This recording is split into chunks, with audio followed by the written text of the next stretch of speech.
No, I'm comfortable with any question. Okay. Sure. So about the prostitution. Oh, sex worker. Sex work. Okay. No, just in my day, they called it prostitution, not sex. Oh, because it includes pornography also. Okay. Yeah, no, well, I guess when I was a girl, we didn't really have a name for that either. We would have said dirty magazines, I suppose, or dirty movies.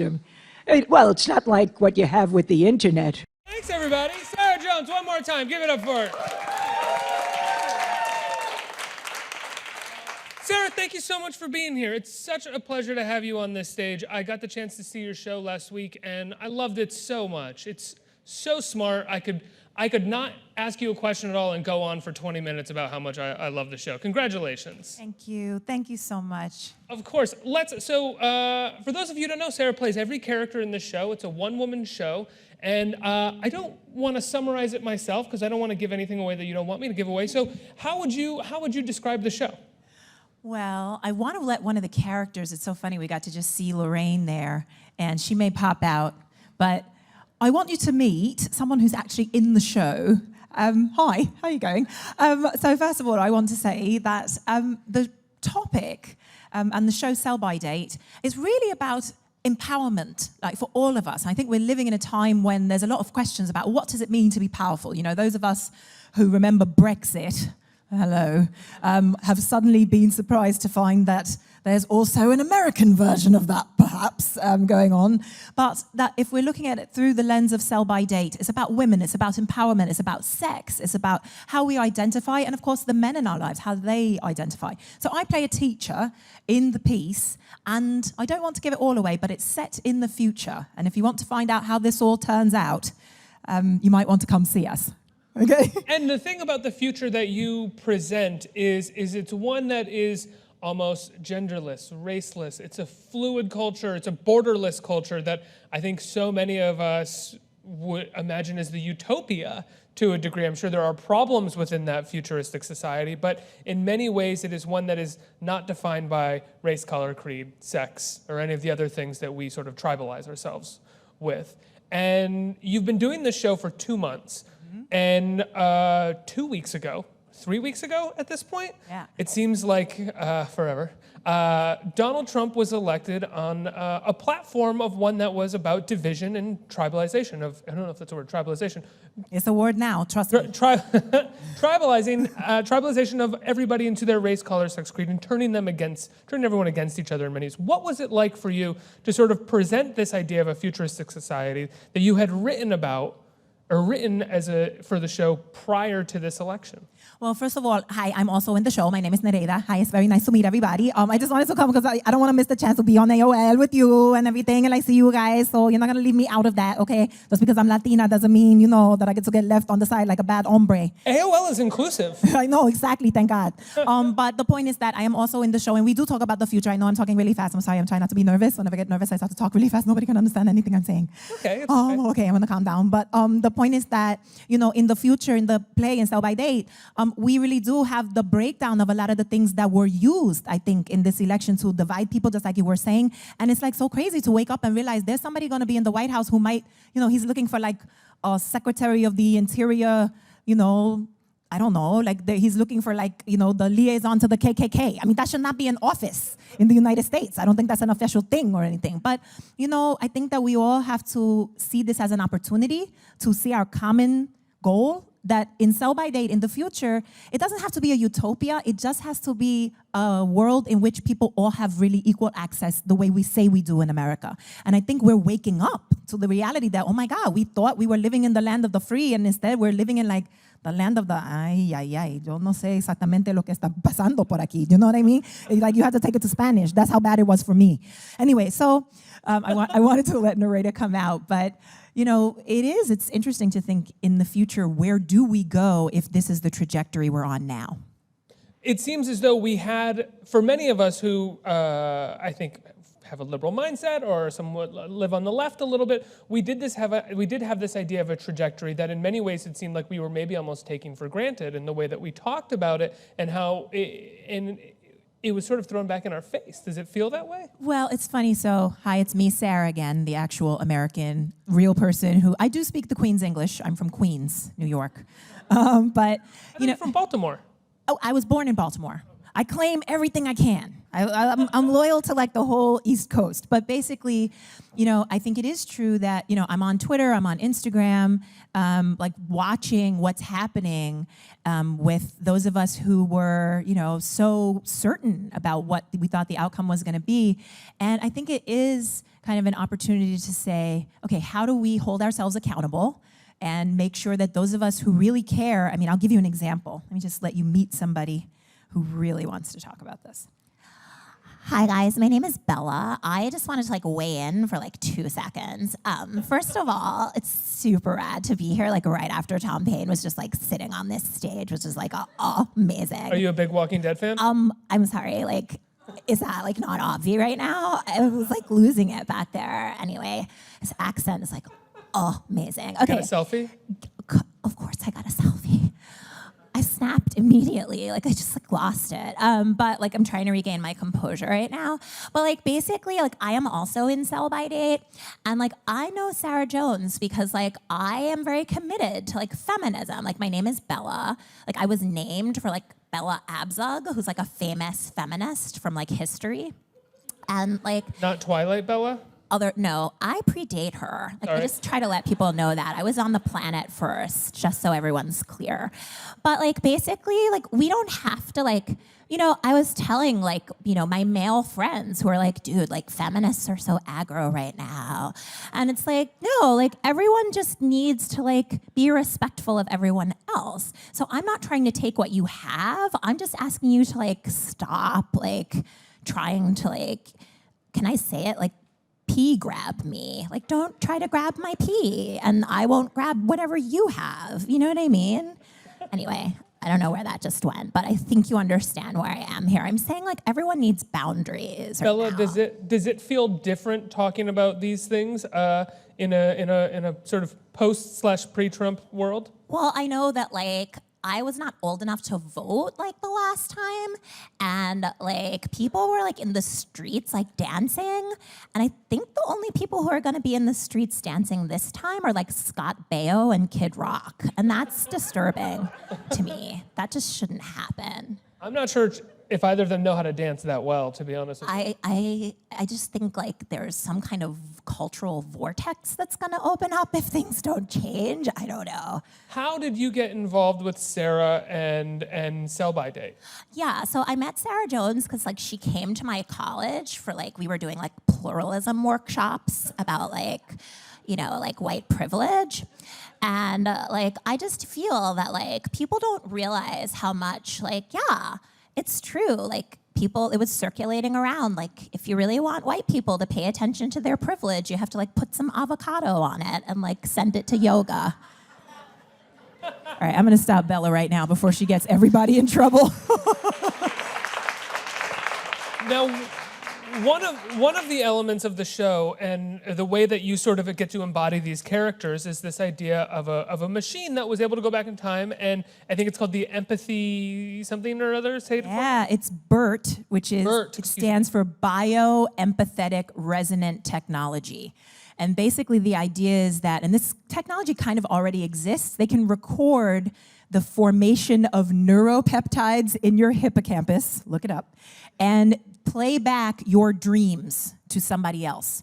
So it's possible for you to dream about like a red dog or whatever, and then I'm sitting and somebody plugs electrodes up to my head that recorded what was just recorded for you, and then I get an image of like a red dog. That's how crazy, this is already happening. This has been happening for a few years. I started writing this piece 3 years ago. And so I realized the technology is going to be faster than we think, and we're going to be able to upload other people's experiences to each other. So what if instead of just watching an amazing documentary like 13th, for example, about, you know, the prison industrial complex, which is amazing. What if instead of just watching that and learning about those people's experiences through the visceral medium of film, you could actually feel what it feels like to sit on Rikers Island and know that you hadn't, done anything besides been too poor to post bail. Like, what would it feel like to have empathy for the immigrant who, is being detained and know what their story is? I think if every man could feel what every woman feels, if every straight person could feel what the LGBT community really feels, it would be a lot harder to be like, I'm Mike Pence, I'm just gonna convert everybody. Like, you would actually think before you took actions like that. And how do you think that relates to the sex industry, which is the sort of primary topic of this show? Sell by Date. Yeah. I mean, I think, for me, and I want to say I grew up in a multicultural family. That's part of why I'm like this. Like in this, in the show, there's one character, she's from the Caribbean, and she talk about the fact that, I don't want to do this work necessarily, but if long as there's the best possibility for me to make real money, I'm gonna do that. I'm gonna be Jamaican, no faking, if that's what they want to call me. Even though I'm not even from Jamaica. That's how they market me. My family is from Trinidad. But anyway, the point is that I had all these relatives growing up. My family is black and white, and we had relatives from every religion. I mean, Christians and Jews, and the whole idea of growing up the way I did, I naturally had empathy for everybody's experience. I just did. It didn't matter that I looked different than my mom, that I looked different than my cousins. I still identified with them because they're my family. And so I started to think about that with sex work. Like, what if instead of, the wisecracking hooker who's like in the background shot of every, buddy cop movie or whatever, instead we actually thought about, like, what does it really mean that your life circumstances have gotten you to the point where you need to survive by having sex with strangers? Like, what does that feel like? Is that a choice? Would I choose that? If I have enough privilege, it doesn't seem like I would. So I wanted to explore all of those questions from the inside of that person instead of from a judgmental place of like, oh, that's dirty or that's bad, or, making some kind of judgment without living in their shoes. But that narrative tool that you choose allows you to sort of explore the dimensions of sex work from the sort of marginalized, who maybe have no option, to those that in the future could potentially have an option but still choose it. Where does the marginalization still come that you would choose it when you have an option not to? If that makes sense. Yeah, I think that's the question, right? Like, if we each ask ourselves, what feels good to me? Like, would I want to? If I had every other option in the world, if I could be a doctor, a lawyer, a playwright, a journalist, and what would make me choose instead to have sex with strangers for money? Is there a scenario in which that could be empowering to me? And there are some people right now who argue that it is, and there are some people who argue that it isn't, and I represent people across the spectrum in my show. But my real goal is, let's think about, what does it really look like to make choices? Like, some people will say, oh, well, you just made bad choices. Sometimes something you have to do to survive, that's not a choice, but we may say it is. So I'm curious about all those ideas. When did you get curious about these ideas? You said you started writing it 3 years ago. What propelled you? Your show prior to this, Bridge and Tunnel, was sort of about in many ways different characters. Oh, there we go. We got it. Different characters. Thank you. Representing different cultures across the boroughs of New York, right? Yeah. Be me. I did not see Bridge and Tunnel. You are forgiven. Sell by Date. You're so forgiven. But when did you get from those characters to these characters also all operating under a very specific topic and theme? Yeah, I mean, Bridge and Tunnel, at first I was looking at immigrants and immigrant rights, and then by digging a little deeper, I realized we're all immigrants. I mean, my family, whether they immigrated from, Ireland at some point, or Germany at some point, or forced immigration through slavery, whatever it is, we're all immigrants. Except Steve Bannon. He is the Steve real... Bannon was born on the North American continent, apparently in like 5 BC, and he's the first. He beats Native Americans. But the whole point in Bridge and Tunnel is that unless you're Native American, we all got here, and kind of started forming a narrative about being real Americans, and it's just not fair to suggest that some people don't belong here. So that was similar. I had a joke in the show that was like one person saying, if immigrants, if the Statue of Liberty could talk today, she'd say, that's enough. There's no more room. If you wanted to come, you should have come earlier. And it's like, okay, way to move the goalposts after your ancestors already got here. So I think with Sell by Date, it's a similar idea of unpacking something that we think we understand so well. Like, oh, immigrants are foreigners. No, immigrants are America. Like, dude's name is Drumpf. That's German. So, you know what I mean? Like, really understanding that even Donald Trump is an immigrant who wants to keep immigrants out of this country, if you go back a few generations. So with Sell by Date, I wanted to unpack this idea of, sex work is dirty, or it's, something that is too taboo for us to talk about. Porn. I'm not gonna make anybody in here raise your hands, but I don't know anybody who hasn't had some kind of exposure to porn. Maybe this morning. Thank you, raise your hands. No, but the point is that, we're all, this just before the break, actually. Where were you, Ricky? But the point is that- Porn room. there's a porn room, a designated porn room. But the point is that, it's, thank you, AOL. The opinions of Sarah Jones are those of Sarah Jones alone and not AOL. VR headset. All right. It's all about the VR. But the point is that, there's a lot of stuff we don't want to talk about. And I think to, kind of bring it back to both Sell by Date and the election, if we don't talk about this stuff, it festers, we don't even know it's there, and the next thing we know, we've got a mess on our hands and we need to deal with it. So I feel like we should talk about it now, even if we have to get a little uncomfortable or get outside our politeness zone, so that we don't end up in a world that, has young women more able to make money by, selling sex than by getting an education and doing other things they might do. I could see a future like that, and it kind of plays out in Sell by Date. Well, that's kind of what I'm interested in as well. Is there a part of you that feels like in the sort of post-election, post-Trump, pre-Trump America, which is really what we're in right now? It's we're not post yet. Recount. Okay, just had to say it once. I had to say it once. Okay, come on, Jill Stein, do one thing Jill, for us. Please. Okay. Redeem yourself. Please. In the post-whatever America that we're living in right now, sex work and the idea of discussing policing in a new way so that sex workers are less marginalized and have more rights, and then if we end up in turn legalizing sex work, finding a way to discuss sexism in a way so that sexism doesn't exist in the form that it does now, all of those conversations in many ways feel like something that you would have after the things are solved that Donald Trump is not going to solve and is going to sort of perpetuate and make worse in this country. Well, in some ways, I'm not that worried, because I think Donald is going to be so busy opening new businesses in Russia, he might not have time to ruin this country. But in all seriousness, I think we are in a time when the problems, like this show, Sell by Date, is about sexism and sex work and all of that, but it's also just about life. It's about, all of us making a decent wage for the work we do. It's about, talking about whether, did I really want to become, did I go into the family business just because there was no other choice and I didn't want to go into student debt loan up to for the rest of my life? Like, we live in a country where you have to make some choices that really suck. I know people who stay in their jobs just for the health care when it's a horrible job.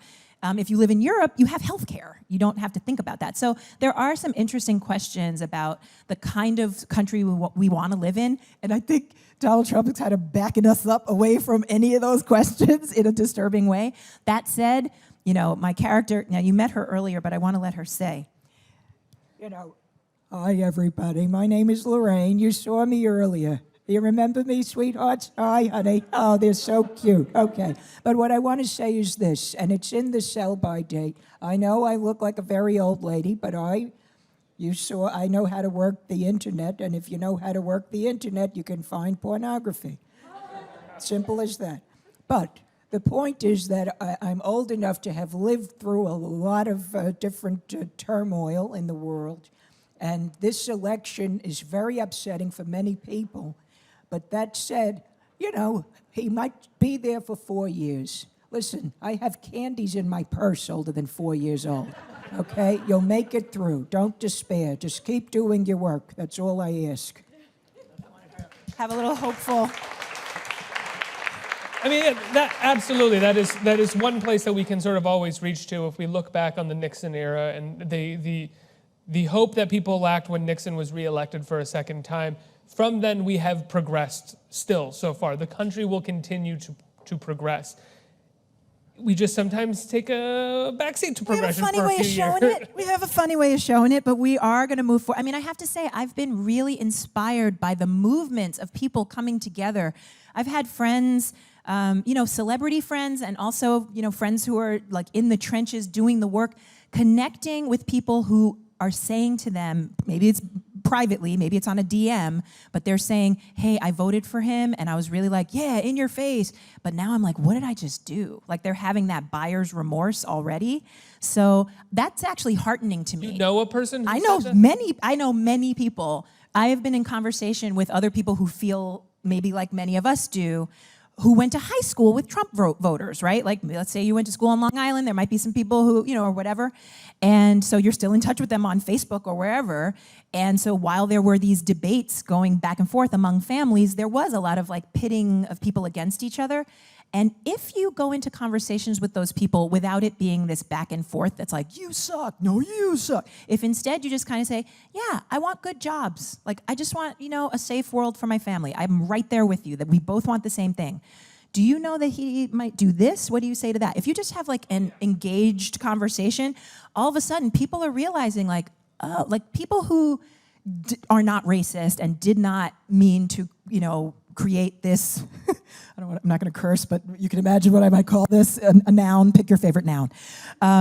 People are starting to realize like, wow, maybe I did make a mistake. Like maybe this was bad. And this is an opportunity to engage those people. That's so frustrating. I know. Because then you want to say like the great example of that, and we should get off the topic and get back to the plan in a second, but the great example of that right now is his tax plan. And you say to people, well, he's actually going to raise taxes. Right. On the middle class and the lower middle class and single parents across the country. And they say, I thought he was going to like lower taxes. And you're like, well, this was part of his plan. He did tell you what he was going to do. Hillary called it out in the debate. What were you too busy listening to and watching? I know. There's a Southern character in my show. One of my favorite like examples of this is people who are like, I am just, I'm dependent on Obamacare. So I just cannot wait until he extends it. I'm like, I'm sorry, did you miss the memo that it ain't gonna be? No, you're dependent on what you voted against. And there were articles in every major newspaper this weekend about people who voted for Trump and who are on the Affordable Care Act. Right. And it's like, what were you doing this past year? I know. Well, they were busy watching his Twitter feed.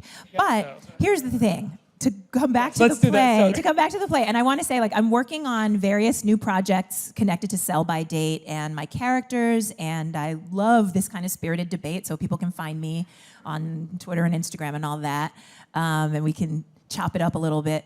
But, I think what's exciting about this time is great art gets made in times of serious upheaval and doubt and change, and transformation is possible. Like, this is not the first time the country has seen something frightening to a lot of people like this, and then movements galvanize around the uncertainty. So I'm actually, I'm not saying I'm thrilled, I'm fighting, I'm really out there trying to share the truth. I think the scary thing is like the idea that the truth is kind of irrelevant. That people can just be like, I'm just gonna make stuff up and tweet it, and then it's true. And you're like, wait, I'm sorry, like, are we really doing that? But that goes back to, never mind. I know, we're just never gonna stop talking about it. Keep digging in on this one. I think the idea is that as creative people, as people who are trying to engage, and who are not saying, hey, I hate their guts, they're all stupid, whoever voted. No, this is an opportunity to let people feel the consequences of their decisions and maybe think more critically next time. We have to talk about our education system. We have to talk about, what is in the future. Is Sell by Date, more accurate than I wanted it to be when I started writing it 3 years ago, in that we have to go through a really tough period to come to our senses. But I think the good news is, I've heard this expression that I love, the only way out is through. So we gotta go through this bumpy period, but I think we're gonna come out on the other side so much smarter, so much more able to engage with each other in smart conversations, and funnier. All the comedians are funnier than ever right now. Everybody's got more material than they can handle. So, watch a lot of good, rich, And the other good piece of good news is, before I ask another question about this, is the demographics are on our side. We're okay there. We won quietly. We did win. Just saying. I'm putting that out there. One of the things about Sell by Date is the conversation around sexism, and it's something that I love about the show in terms of how you overlap the issues until you finally come out to the one, I think, real central issue, which is just how women are perceived. And sort of and treated within our society and globally. Yeah. When did you come to that point when writing the show? Because I would imagine you start with, okay, legalizing prostitution or how it's policed or how people feel, but then you get to this the broadest issue where even if we fix all of those things, if we still have sexism in the way that we have it now, and we still talk about women the way that we do now, it's still going to be a massive problem. So, all right, first of all, dude, my name is Andrew. I can't even get my feet on the floor. This is crazy, this chair. I'm in Sell by Date, and Sarah Jones has not brought any dudes up here on stage until now, which like all the dudes look super freaked out right now, but it's totally cool. So like I said, my name is Andrew. I met you, Ricky. And, Sarah Jones likes to talk about like sexism, like at some point I'm like, is there a mute button on this woman? Not because I don't believe it's there, but like, I'm in the show because like, I'm a normal guy and I'm not like disrespectful to women or whatever. Like I go to strip clubs, but like they need to make money, you know what I mean? And like I support their economy or whatever. And she's like, that's sexist. So, like, okay, I guess we got to talk about all of that stuff. Like I get it. And, like, yeah, dude, she was like, would you want your own daughter doing that? And the truth is like, no, probably not. Like, so I get that. Like, we can talk about it. But I just wish people like take it down, like just a notch. You know what I mean? Like I just feel like people want to make it seem like all dudes would just like automatically go to a prostitute. And have you ever been to a prostitute? That is a completely unfair question. But also, no, I have not. I completely have not. I'm totally serious about that. Would you consider stripping a form of prostitution? Okay, so as I said, if a girl wants to be like an exotic dancer and she's 18, are you gonna rob her of her freedom to do that? Have you ever met a woman that wanted to be an exotic dancer that wasn't already one and told you that while she was exotic dancing on your lap? Dude, what is happening right now? Okay, I'm gonna set Andrew free because he's freaking out. But he's an interesting example. I mean, I've dated a version of Andrew, right? I've been a version of Andrew, Right. I think, as a man. But the most interesting thing that I think Andrew says is that, we're talking about it too much. A version of like, that's just too much. And it's like, it's not too much if people still don't have the rights they deserve. Well, you're right. I think it's easy to say it's too much when it's not you, right? It's kind of like, oh my God, stop complaining, you annoying fill in the blank, immigrants, people of color, women, LGBTQ community. Like, it's a lot easier to dismiss the validity of their concerns when you don't live them, right? So I think maybe I'm hoping Bert comes into existence, the like ability to actually live into other people's experiences. But I think until we get there, it really is powerful to have these kinds of conversations across party lines. Like if you had, people just had Thanksgiving experiences where they tried to interact with their families. Hopefully some people made it through without like trying to impale themselves with a turkey leg because they're so miserable. 3 bottles of wine. Or 3 bottles of wine. 3 bottles of right. wine. And there's that. At the same time, though, I mean, it kind of goes back to what you're saying with the Statue of Liberty. Right. Said, which is this idea that once one person has it, they don't want another person to have it as well. Right. And I think when I was talking to you in the green room after the show, you said this great thing that like equality for some people means something's going to get taken away from Right. them, so others can feel equal. And I think that has a lot to do with why people don't want to hear anymore about Black Lives Matter. They don't want to hear anymore about immigration. They don't want to hear Standing anymore. Rock. Right. Yeah, exactly. Right. I agree. I mean, I actually got that from, I think it was a phrase that was going around, but the idea is that if you've had experience of nothing but privilege, then equality feels like oppression all of a sudden. Like if somebody suddenly is like, hey, we just want you to have half a sandwich because we're going to have half a sandwich now and you're going to have half a sandwich. Like, don't take my sandwich. People just lose it. So I think there's this idea of like, let's learn slowly together, but not too slowly. Clearly, we didn't learn fast enough to avoid what just happened. But, if we can have conversations about this, you can start to help people understand like, oh, if life is better for everyone, it's going to be better for you too. People shouldn't be living in fear the way they are and like buying guns and like thinking everyone's a predator and all of that. They're watching certain, media that teach them to be terrified of other people all the time. Dude, you have a better chance of being killed stepping off your sidewalk than you do of a Muslim person coming and getting you right now. So I think our media, like we really need to take all of this, stock of where we are and have an honest conversation about it together. And we cannot forget to laugh and enjoy ourselves. I cannot say that enough. Like for me, It was very funny. Yay! We laugh a lot. We laugh, we cry. It's really fun. But like the thing about it is, we're never going to be successful if we're all like, oh, I'm just so miserable. We have to make time to like have these conversations and also remember to have a sense of humor anywhere we can find it. And I don't mean to make it sound like, people are struggling and they're in the streets and they're, dying and I want to be over here like with a 2-drink minimum. But I'm saying all of every people's movement that has ever been successful has had art at the center of it.